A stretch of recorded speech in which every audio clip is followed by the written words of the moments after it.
Semua dah ada dah. Semua yang puasa semua dekat dah bayar. Umrah tak pergi lagi. Kalau tak pergi takut mati sebagai Yahudi atau Nasrani. Sebab tu kita nak pergi. Maka bila nak pergi tu, mesti kita tahu. Kita kena tahu. Tahu apa? Pertama, tahu apa kita nak buat. Yang kedua, kita tahu mengapa kita nak buat. Mengapa kita nak buat benda itu. Kita panggil 5W campur 1H. 5W, what, why, when, where, kan? Campur 1H, how. 5W 1H, wife 1 husband. Boleh 5 wife 1 husband? Yang boleh berapa? Habis kau siapa tak bagi lagi 3 kat suami tak? Tak mampu pula. Tak mampu pula. Dia akan kata dia mampu. Mana ada suami kata tak mampu? Kan? Tanya suami-suami ke belakang. Kakak kita tanya abang. Kita tanya abang. Abang mampu kan nak nikah dari satu? Tanya. Mampu tak berani? Okey, apa, mengapa, bila, di mana? Di mana? Ada satu lagi tu. Apa, mengapa, bila, what, why, when, how, bagaimana? how. W juga lagi. Who. Siapa? Siapa yang nak buat ni? Campur dengan H. How. Bagaimana? Jadi saya ni nak bagi tahu bagaimana ni. Mengapa nak bagi tahu? Kena nak memenuhi ini. Apa? Kaedah Islam dia kena tahu apa umrah. Cari jawapan apa umrah nak tanya ni. Yang kedua, mengapa? Kenapa nak pergi umrah? Habis duit lagi, kena beli baju sesuai lagi, demam lagi, beli ubat lagi, naik kapal terbang lagi. Lepas tu kena jaga lagi ihram tak? Orang lelaki daripada rumah lagi pakai ihram tak pakai seluar dalam. Macam mana ni naik kapal terbang tak pakai seluar dalam ni? Kapal terbang tu ramai orang. Nak pula ada orang putih turun naik kapal terbang yang sama juga. Pakai miniskirt luar dari sini. Berjalan ni dia bagusnya. Kita pun 4 kali mata atas bawah tahu 4 kali jatuh biji mata putih pun dia. Tu tak ada nak tengok. Dan kawan lain semua pakai seluar macam ini nak pergi luar negeri, kita pakai ihram tu dalam tak pakai. What? Kenapa? Bila nak pergi?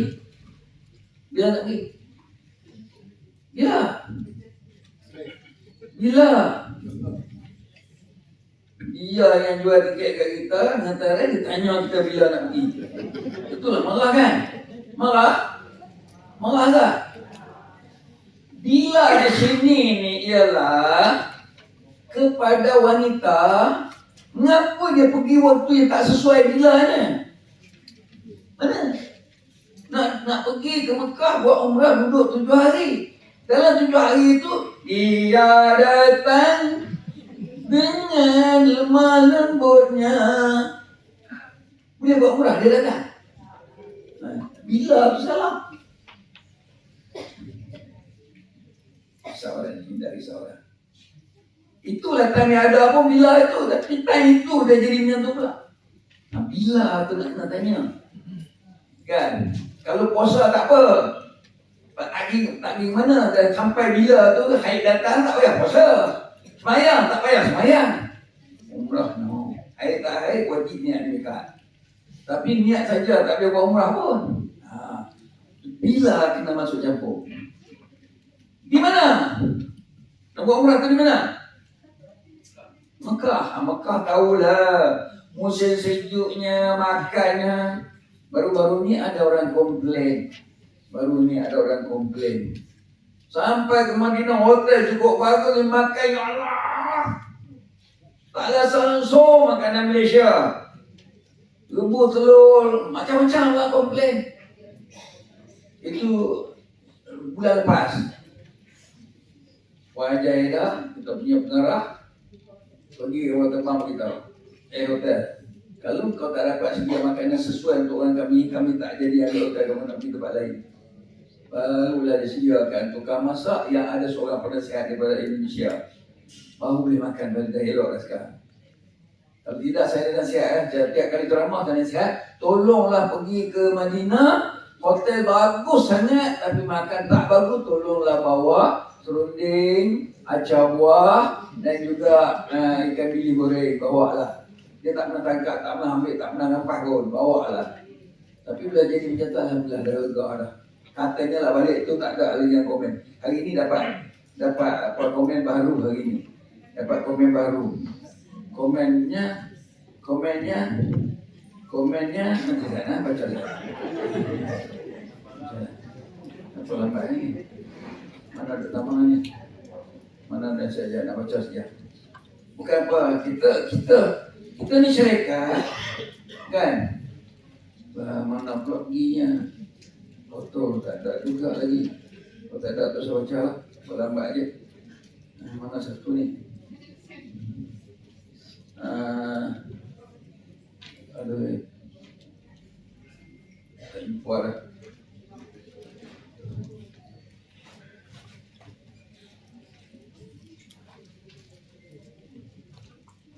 Tak payah nak baca, tak usah baca kan. Ini je, tak usah cerita panjang.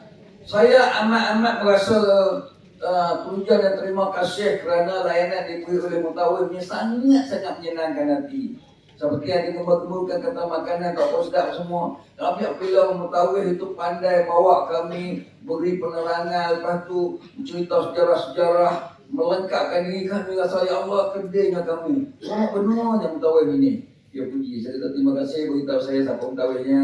Saya nak bagi inpuhan sikit kalau dia ni. Dia apa memang dia Mutawif yang terbaik. Ada 26 orang Mutawif kita yang sangat-sangat kau-kau. Banyak kita ada dekat 200 Mutawif. Tapi aku kenal yang 26 ni seorang padanya memang lah. Kalau tak kenal tak dapatnya marah saya kan. Dia ikut giliran. Okey. Jadi siapa nak buat ni? Ialah kita yang memahami umrah. Kalau tak faham umrah, buat pun tak guna. Buat pun tak guna sebab ada banyak benda yang nanti saya akan ceritakan kesilapan-kesilapan yang berlaku. Allah ihram apa semua tu mencari. Tak niat ihram di Mekah. Tak guna. Tak guna. Pergi sampai Mekah pun niat. Mesti nak kembali lagi. Itu tak capai matlamat. Jadi siapa? Kemudian akhirnya bagaimana nak buat? Bagaimana ni yang saya nak cerita ni? Okey. Jadi sekarang ni kita ambil lah. Nak ringkaskan. Saya nak tanya balik. Apa? Kita nak buat umrah? Umrah itu apa? Sebut-sebut sepatah nak dengar kan? Umrah itu apa?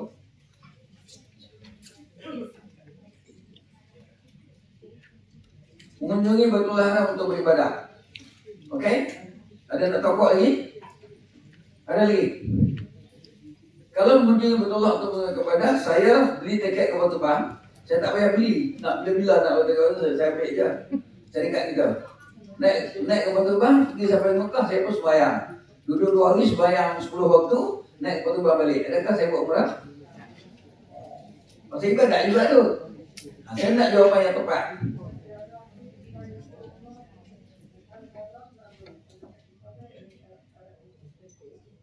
Menunaikan ibadah dengan syarat tu. Okey, saya pergi, saya ikut syarat sembahyang tu, menghadap kiblat, ambil wuduk semua, saya buat semua. Adakah saya buat umrah? Tak juga lagi. Okey, tolong. Saya nak sampai faham kenapa nak buat umrah ni. Apa yang umrah?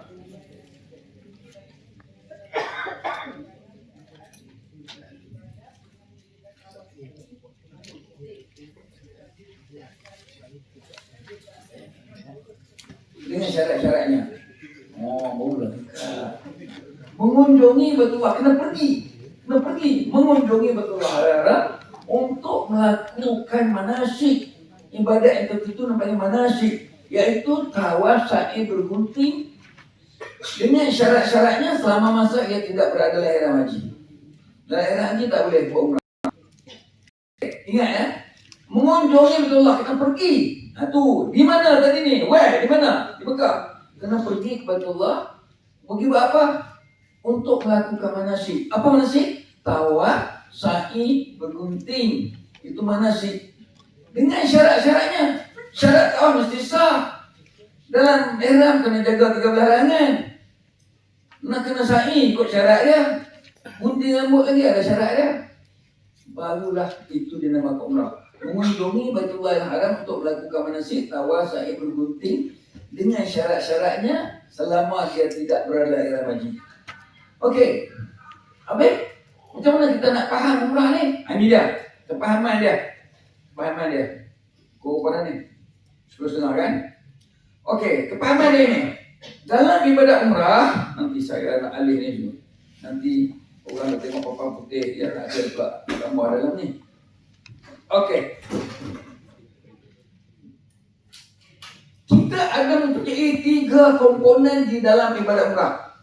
Iaitu rukun. Yang ni yang dikatakan manasik ni. Manasik duduk kat sini. Dulu rukun. Yang ni berniat ihram dulu sebelum ni. Niat umrah dulu sebelum sampai ke Mekah. Niat dulu sebelum sampai ke Mekah. Niat dia, siap-siap. Lepas dah berniat tu, nak niat pula kena niat di mikat. Ni jatuh wajib pula. Yang ni kalau tak buat atau buat tak betul, tak sah umrah itu. Tak sah umrah. Namun, dalam nak niat ihram haji, kena niat di mikat. Mikat dia tempat yang sepatutnya kita berniat sebelum sampai ke Mekah. Jadi kuda kayu yang ajar orang 40 orang tadi ni pakai niat di Mekah lah. Masuk ni dah tak ada ihram. Nak pakai ihram. Pakai ihram duduk perut kapal terbang. Sampai ke Mekah dah ada bas, ambil bas tu takkan nak buka ke ihram dalam bas nak pakai ihram tu dah pakai Mekah je lah. Sampai ke Mekah baru pakai. Baru-barunya saya nak tanya satu soalan, nak tengok boleh jawab atau tidak. Sah tak umrah dia ni? Dia pergi niat di Mekah, sah tak? Okey. Sah tak dia niat umrah di Mekah? Sah atau tidak? Siapa kata sah angkat tangan? Sah, seorang saya. Tak ada. Siapa kata sah? Dia niat di Mekah. Tapi dia buat tawaf, sa'i, gunting semua cukup. Cuma dia niat di Mekah. Sah tak umrah dia? Siapa kata sah angkat tangan? 1, 2, 3, 4, 5, 6 dengan adik tu orang ni. 6, 7, 8, 9 je. Siapa kata tak sah angkat tangan? 7 juga. Ni macam mana saya nak ceramah ni? Tak balance. Jemaah ada kat 300 orang. Kita sampai 200 yang macam ni. Tapi yang katanya 7 sah, 7 tak sah, yang mana satu nak pakai? Okey. Cuba jawab, sah ke tak sah? Tak sah pula. Oh, bila cakap tu banyak pula angkat tangan tak mau. Sah ke tak sah? Sah. Tak sah. Jawapan betul. Jawapan betul macam mana? Sah ke tak sah? Jawapan yang betul. Jawapan yang betul. Sah. Pasal apa sah? Sah, dia bayar dah. Kalau dia tak bayar dah, pun sah juga. Sah. Ustaz nak tanya Ustaz. Cantik. Abang jawab cantik. Berdasarkan pendapat yang menyatakan sah niat di Mekah tu, dia sumber daripada hadis mana atau pendapat ulama daripada, dan pendapat yang menyatakan harus tempat di sesuatu tempat di mikat Ustaz cakap, sumber daripada mana? Ulama ataupun hadis? Macam solat, kita waktu nak solat tu, waktu solat kita baru niat. Ya. Okey, itu petunjuk daripada ada sumber-sumber dia lah daripada hadis Ya. kan. Begitu juga waktu kita mengerjakan ihram ini. Ya. Pendapat yang ulama mana ataupun sumber hadis mana yang menyatakan Sah. harus niat di mikat, dan pendapat mana yang menyatakan di Mekah pun sah, tu saya nak tahu tak. Terima kasih. 4 mazhab mengatakan wajib punya dimikat kerana ada hadis terang dari Rasulullah SAW. Rasulullah SAW sendiri pun nak pergi menunaikan umrah daripada Madinah, dia niat ihram di Madinah. Artinya wajib niat ihram mikat. Hadis itu cukup terang. Tak boleh siapa mana mazhab pun Cuma kuda kayu ni mengaji tak cukup. Dia pakai hadis manakah, pendapat mana yang dhaif sangat, dia niat di Mekah. Dan kan yang niat di Mekah itu ialah orang Mekah sendiri. Yang niat di Mekah tu siapa yang bermustawatir penduduk Mekah, maka dia berniat di Tan'im Jalanah atau Ihram. Itu dia. Bukan orang di luar nak masuk ke Mekah hasrat menunaikan. Dia mengunjungi Baitullah Haram daripada kampung dia nak menunaikan umrah. Jangan buat dia menjadikan dia orang Mekah. Dia dari jauh. Qasdu Baitullah Haram. Dia awal daripada rumah dia hasrat pergi nak menunaikan umrah. Apa sebab tak mau niat di Mekah? Hadis kata terang. Itu jawapan dia. Jelas. Bagaimana kalau orang yang tinggal di Mekah tu adakah harus pergi Madinah berniat dulu baru pergi Mekah? Madinah dia bukan nak pergi Mekah bang. Ada orang yang tumpah tiket nak pergi Madinah dahulu. Dia bukan nak pergi Mekah. Dia pergi ziarah makam Rasulullah nak dapat syafaat dulu, sayang Rasulullah. Kemudian ikutlah mikat Rasulullah, iaitu berniat di Bir Ali. Tak boleh dia masuk Mekah pun nak niat Mekah. Dia kena ada jalan dia. Siapa yang pergi ke Turki, dia bukan niat di Kuala Manazil. Dia kena niat di Jufah sebab dia datang dari Turki nak masuk. Namun dia kena pakai ihram di Turki lagi. Bukan masuk Mekah pun nak pakai ihram. Itu kuda kayu nama dia. Itu penjelasan dia. Dengar dia, memang kena ikut maqasid syariah. Kalau tidak tak payah pergi. Okey? Jadi tadi saya tanya orang ni yang dia pergi ke Mekah baru niat menunaikan umrah. Saya tanya sah tak sah? Ramai kata sah. Saya tanya balik, ada yang kata tak sah. Saya tanya balik, sah kata sah? Ramai kata sah. Saya tanya, cuba bagi jawapan yang paling betul. Ada seorang abang yang kata, jawapan betul dia kata tanya ustaz. Apa susahnya? Tanya ustaz tak jawab betul lah. Maka jawapan dia tadi ramailah, sah umrah dia tapi berdosa dan wajib. Dah. Pasal dia tak ikut maqasid syariah sampai sana baru dia buat. Maka dia buat aja rukun ni. Bukan dia tak buat. Sayangnya dia yang wajib dia langgar. Langgar yang wajib dosa. Sama juga langgar lagi ihram. Jangan berlanggar. Yang ni kadang-kadang dosa, kadang tak dosa. Lagi ihram ni kadang dosa, kadang tak dosa. Tapi kalau tak niat ini kat memang dosa. Okey? Nak bagi faham. Okey? Jadi betul lah apa yang kakak baca tadi. Qasdu Baitullah Haram dia ada nusuk fi masyurut fi awqatin ghayra la yahram bil haji. Hasrat menunaikan umrah tu pergi ke Mekah Mukarramah dengan hasrat menunaikan umrah. Hasrat tu kena buat nikahnya dulu. Bukan pergi sana pun dah buat hasrat dah. Hasrat daripada sini lagi. Di sini apa hasrat bercinta kita tak apa. Tapi dah sampai ke Mekah dengan niat. Nanti kita ambil satu panduan. Kita nak bermikat di Kuala Manazil. Hari ini untuk itu saja. Esok saya nak buat yang daripada Madinah. Okey? Jadi bila kita sebut tentang macam ini, nak niat ihram, umrah, kena niat di Mekah. Dan nak niat Mekah bukan saja niat saja di Mekah. Dia kena ada persediaan di dalam sunat untuk nak mencapai maqasid syariah nak niat di Mekah. Dia kena ada buat sunat. Nama apa sunat tapi kena buat. Apa dia? Ni dia. Saya tak mau ambil atas ni sebab hari ni nak rekatkan ceramah sikit. Saya ambil atas ada nombor 6. Sebelum pergi dia kena mengandang, mengemas bulu rambut misai janggut. Kena kemaskan yang tu dulu. Hari ni saya rekat, saya tak ambil hak nombor 1, 2, 3 berselawat sedekah apa saya tak sentuh. Saya nak berhenti cepat hari ni. Artinya kita ambil satu perjalanan. Seorang jemaah, kita ramai jemaah ni, ambil perjalanan dari KLIA pergi ke Jeddah masuk ke Mekah dengan hasrat menunaikan umrah. Bukan pergi ke Madinah. Madinah ni walaupun dia niat buat umrah, tapi dia pergi Madinah dahulu. Bila pergi Madinah dahulu, dia tak lalu mikat. Dia tak lalu mikat sebab mikat dia di Madinah. Jadi dia pergi Madinah nak buat umrah. Buat apa nak cari mikat? Orang nak cari mikat, orang nak masuk Mekah. Dia Madinah. Walaupun hasrat dia nak pergi ke Madinah, iyalah, tapi dia dari Madinah. Dia masuk Mekah tu dari Madinah, bukan daripada Malaysia. Pergi Madinah dulu. Rindu Kaabah, rindu Baitullah larang. Rindu Makkah Rasul, rindu Makkah ni. Nak dapat syafaat dia dulu, pergi nak selawat banyak-banyak dekat sana 5 hari.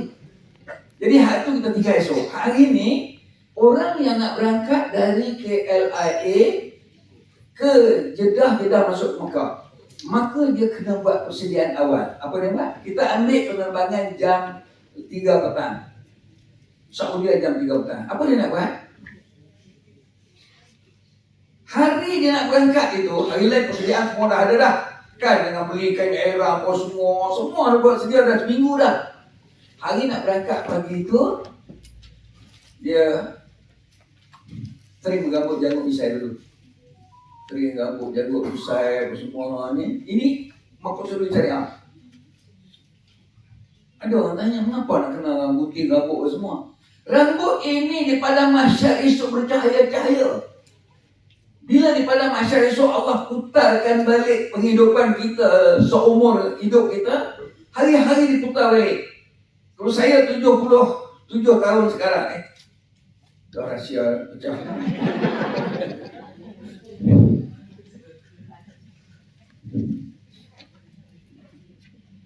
Payah selamat ni dah tak kena ni kan, kusung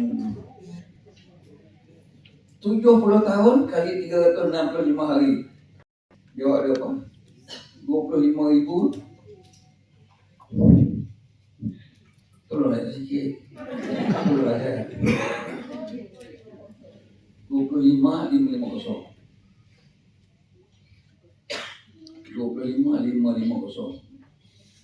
Kita ada 25,550 hari, hidup 70 tahun. Itu kira Georgian kalender. 365 hari setahun.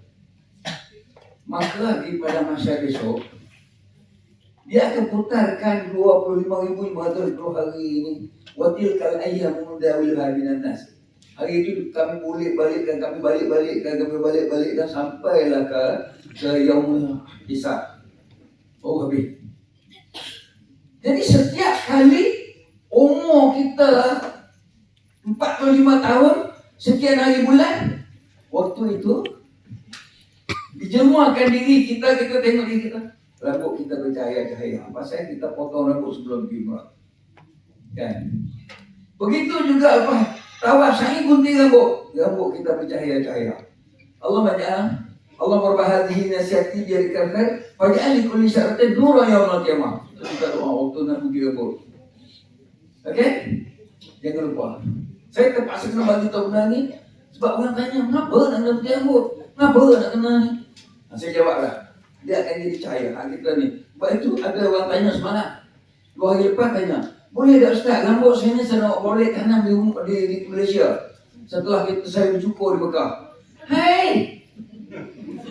Duduk di tanah haram rambut ni, tanah haram ni dia haram berdak pindah kan buat balik rumah juga terbakar rambut kat sini nanti. Ya, duduk tanah haram. Sebab itu Kak, bila Kak hanya 3 helai rambut jaga isteri, orang perempuan hanya mengukur, memutus, menggunting 3 helai rambut saja pun dah sah dah. Janganlah Kak ambil selai, 2 helai, 3 helai. Macam mana nak jadi cahaya dia nak 3 helai? Lebih banyak orang Ustaz nak buat. Untuk orang perempuan dia tak suruh buat banyak. Dia tak suruh buat banyak sebab orang perempuan ni banyak sangat beban-beban yang dia tanggung. Dia kena tanggung anak-anak. Yang paling berat dia kena tanggung suami dia. Ada tanggung suami tak? Ada tak tanggung suami? Tak? Tak tanggung? Kau ni jadi isteri kau tak tanggung suami. Jadi dia hanya meminta sebesar jari, ruas jari saja rambut dia, gunting tinggal kat situ, jangan bawa balik. Sedangkan orang lelaki sunat cukur rambut kotak habis. Okey? Pasal orang lelaki dan lelaki banyak beban dia. Beban salah isteri dia tanggung, salah dia tanggung, salah anak dia tanggung. Jadi kepala dia ni. Jadi sebab tu orang lelaki banyak yang botak kepalanya. Ustaz tanggung. Orang perempuan saya tak pernah jumpa botak kepala. Lelaki banyak botak kepala. Kan? Ya.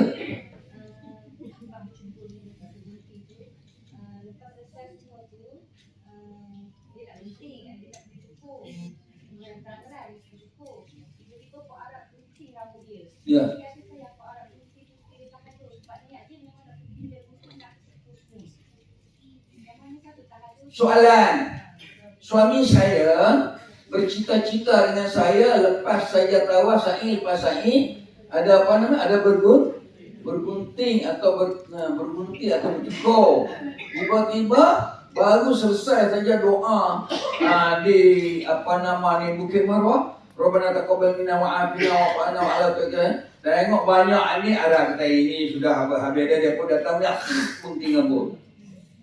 Hukum apa hukum? Ternyata dia dah cakap seolah macam bernazar lah. Dia nak jadi jawab dia tak ada masalah, bukan dia yang buat. Tapi kalau dia bernazar dia tak buat, dia kena. Sekarang ni bukan dia yang buat, Arab yang buat. Tapi dengan cara Arab buat, otomatik dia sudah bertahlul. Dah bergunting je, segala nama dah bertahlul tu. Tapi dia tidak dikaitkan dengan dosa. Tapi kalau dia bernazar, dia gunting dulu baru cukup, ini parah. Dia cakap isteri dia, yang abang murah yang pertama lepas tawas ni, lepas ni abang tak mau bergunting, abang tu pun nak cukur. Cukurnya di bangunan Safwah, hotel Safwah. Kena keluar daripada Marwah, jalan pergi ke tepi bukit Jabal Qubais, masuk balik dekat jam besar dekat ni, di situ di bawah tu.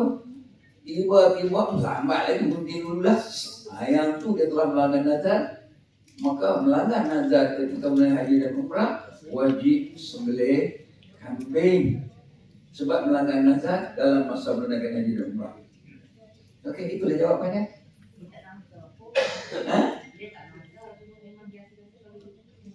Oh, tak apa, dia tak nazar tak ada masalah tu.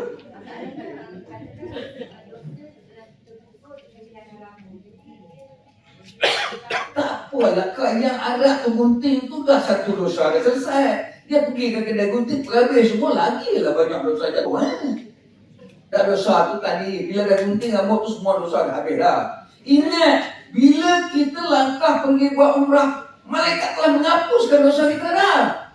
Al-umrah tu, ila umrati kafaratu lima kana. Satu umrah, penghapus segala dosa. Buat saja. Sebab itu kita nak masa tawaf doa banyak-banyak. Banyak berdoa. Sebab dalam tu banyak doa minta ampun dalam tujuh pusingan tu. Doa banyak-banyak. Ini bagus subhanallah lah, selfie lah. Banyak cantik selfie. Kan? Okey. Bila kan? Tak faham dah. Okey. Angkat balik keluar. Keluar masuk. Muncullah. Keingan benda ni. Kalau berat saya lempar je. Okey. Jadi nak berhenti sekejap. Okey, kita cakap mana ni? Sebelum berangkat pergi naik ke Batu Terbang pukul 3 petang, pukul 9 pagi kita kena buat yang ni dulu. Mengemas bulu-bulu rambut pisau jagung. Bukan cukur sampai botak bang, jangan. Trim bagi lawa sudah. Mesti ada rambut juga. Nak botak nanti lepas tawaf yang umrah yang pertama. Botak lah. Dan wanita jangan botak rambut. Kalau nak botak juga boleh. Tapi suami akan menikah lagi satu yang ada rambut. Okey? Baik. Mengadam, masuk. Tu pagi pukul 9 pagi nak naik Batu Terbang sekejap lagi. Potong kuku. Kemudian tu mandi sunat ihram. Masuk bilik air, doa. Saya menggalakkan untuk menunaikan umrah bagi lengkap dan mudah. Beli buku apa namanya? Doa gantung. Yang saya aturkan satu dengan lengkap sekali. Buku yang diberi waktu kita daftar pun buku saya juga, benda yang sama juga. Tapi tulisannya kecil dan banyak penerangan. Sini penerangan tak banyak, cuma atur cara nak buat tu. Lepas buat ni nak baca apa, lepas buat ni baca apa. Yang ni. Siapa beli hari ini dalam masa rehat kalian, saya boleh, kalau nak autograf saya ada cok, saya siap dah. Bukan apa, dalam cok ni ada nombor handphone. Kau pergi ke Mekah, tersesat apa-apa, telefon sudah ada atau WhatsApp saya akan jawab. Pagi ni saya jawab satu handphone daripada Mekah. Dia tak mau tawaf badan. Dia kata, Ustaz, saya tak mau tawaf badan. Sebab orang kata tawaf badan tu hanya sunat saja. Bagaimana? Berdosa dah saya. Saya cakap, Mudzakarah ibadat haji 2016 mengatakan wajib tawaf wada sebelum pergi ke Taif kerana dianya melangkaui 91 ini ataupun 2 marhalah wajib. Kalau puan tak mau buat, tak apa. Tu terima lah dosa, sembelih seekor kambing. Tapi orang lain kata tak, ini dijawab boleh. Orang lain kata tak wajib, ikutlah orang lain, jangan tanya saya. Dia cakap tu kan. Kalau saya dah kata tak boleh, tak boleh. Jangan dia cakap kata orang lain kata boleh, ikutlah dia, jangan tanya saya. Saya tak mau kata jawab. Tak. Saya mengaji macam itu, putusan Mutakarah kata macam tu. Kan senang je.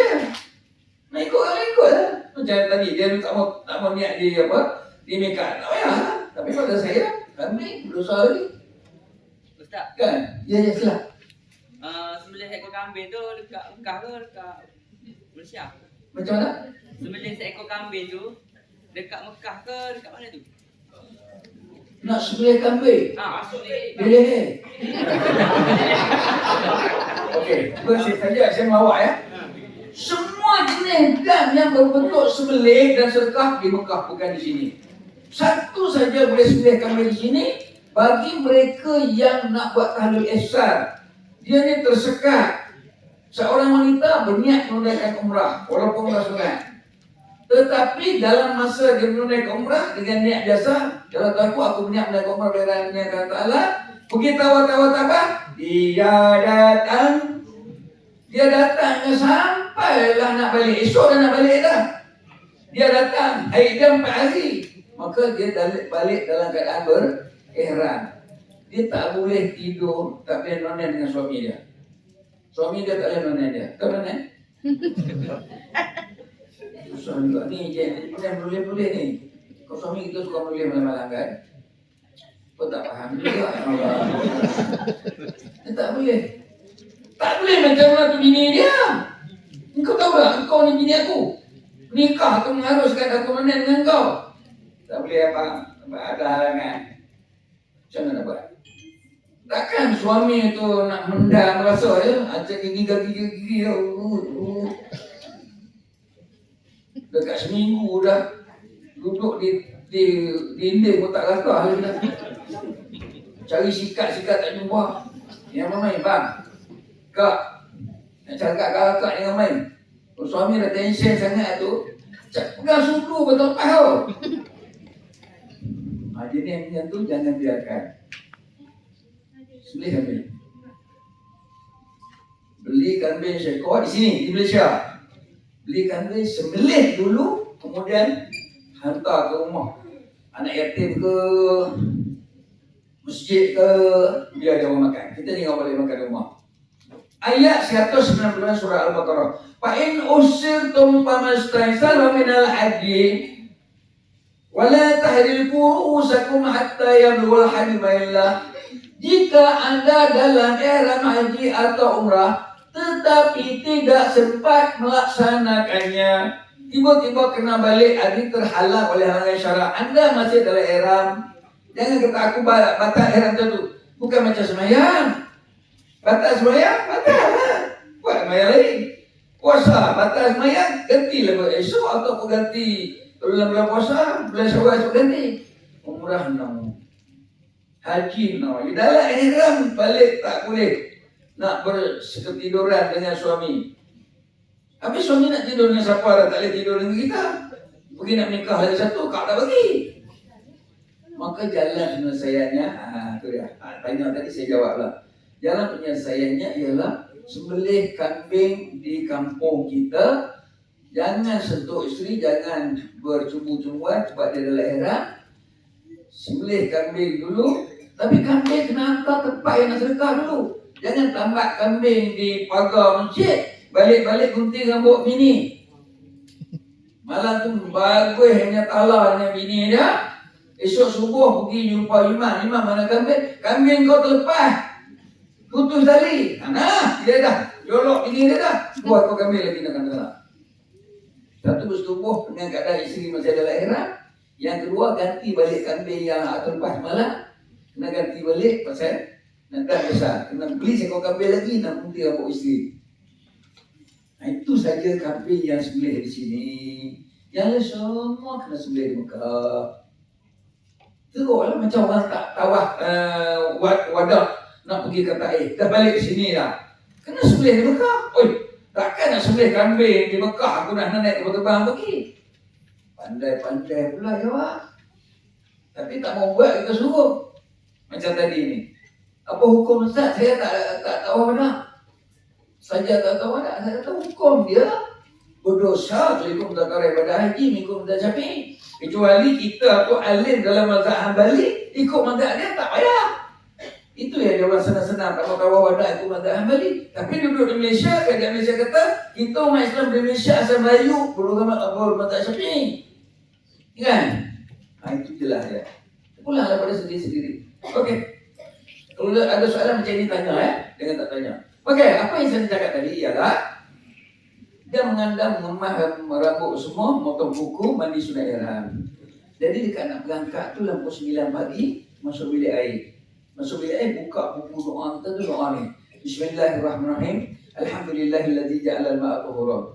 Aku bersyukur kepada mendengar alhamdulillah kerana menjadikan air itu mudah untuk untuk menangani. Lepas tu terus Allah menjadikan mutatahhirin. Allah menjadikan tawabin, menjadikan mutatahhirin, menjadikan ibadahs salihin. Ya Allah, aku nak jadi orang yang bertaubat, orang yang bersih, orang yang masuk dalam golongan orang soleh. Lepas itu masuk bilik air, niat mandi. Nawaitul ghusla sunnatul ihramillah taala. Kalau dia baca Melayu, baca Arab, bacalah. Buka buku. Nawaitul ghusla sunnatul ihramillah taala. Kalau tak ingat, baca Melayu. Jangan tak ingat juga, tak pasal juga, nak baca juga. Pasal Ustaz kata kena baca dalam bahasa Arab. Dia pun baca. Nawaitul ghusla sunnatul ihramillah raka'ataini ma'muman lillah ta'ala. Dah. Mandi sunat ihram ada rakaat, ada makmum pula dia. Kan? Jangan buat silap ya. Yalah tuanku, aku mandi sunat ihram kerana ta'ala. Jurus saja. Mandi, syaitu, semua cukup. Walaupun seorang wanita di dalam keadaan haid, dia kena mandi juga. Tak wajib, tapi mandi ambil syarat melengkapkan maksud syariah dia. Melengkapkan walaupun kotor. Ya, tu kotor tak apa, lebih bersih. Mandi semua cukup. Selesai. Mandi lagi satu pula. Nawaitul usla sunnatas safarillah ta'ala. Ya Allah, aku mandi sunat sampai jeruk sekali tak payah saya ambil dulu pakai ihram. Saya pakai ihram sekejap ya. Lepas pada ni kita nak berhenti sekejap nak rehat ni. Jadi saya pakai ihram. Bila patutnya pakai ihram lepas rehat kan? Kalau lepas rehat kan saya pakai ihram tu kan? Okey. Saya berhenti setakat ini saja dulu. Saya bagi peluang pukul 11 sampai 11.30 ya. Sampai 11.30. Jadi boleh siapa yang nak bertemu dengan saya dalam setengah jam ni saya ada kat sini. Dan siapa yang nak cok buku ke nak atau dah sama saya ada di sini. InsyaAllah ya. Tapi kena betul-betul syarat pukul 11.30 kena ada dekat sini kerana saya hari ini nak ringkaskan sedikit. Saya takut tak habis lama ini. 12.30 kena berhenti dah. Minta maaf saya ada. Sebenarnya ini minta maaf saya cakap ni. Saya anak saudara saya duduk dekat flat Ampai Hilir itu hingga ini malam. Saya pergi ada perasmian NUTP dengan Menteri Suasana dapat ni anak saudara meninggal dunia semua. Saya pun balik ke sana tunggu di situ dulu. Ini katanya dia orang nak sedang uruskan kemudian sekarang. Allah. Tapi tak apalah kalau saya sempat lah sebab saya cakap dalam malam 7 sampai 21 malam. Okey. Jadi siapa ada masalah nak mari berunding dengan saya boleh insya-Allah. Siapa nak suruh saya program ke semua, saya boleh buat. InsyaAllah. Berjumpa dah. Okey, jangan lupa. Satu lagi sebelum keluar, di kedai benda tu ada air minum nama ECPI. ECPI ni, bulan lepas, doktor yang mengendalikan benda ini, saya suruh buat demonstrasi. Dia telah bagi 3-4 botol kepada jemaah lelaki minum. Ada seorang itu kenciumannya 25. Dalam tempoh sejam lepas saya habis ceramah ni, dia cek balik, turun sehingga sampai 12. Ada seorang tu 15, turun sampai 8. Dalam tempoh 1 jam. Dan ramailah orang ni. Ada ya, boleh beli dekat Medan ni. Ini cukup baik. Tapi nak kena minum selalu lah, jangan ni sangat. Sebab ni memang sebab dia buat di depan kita. Dia datang, dia tunjuk. Ni depan-depan ni. Jadi terbukti berjaya lah. Bukan seorang, 2-3 orang telah mendapat jawapan yang bersama. Okey?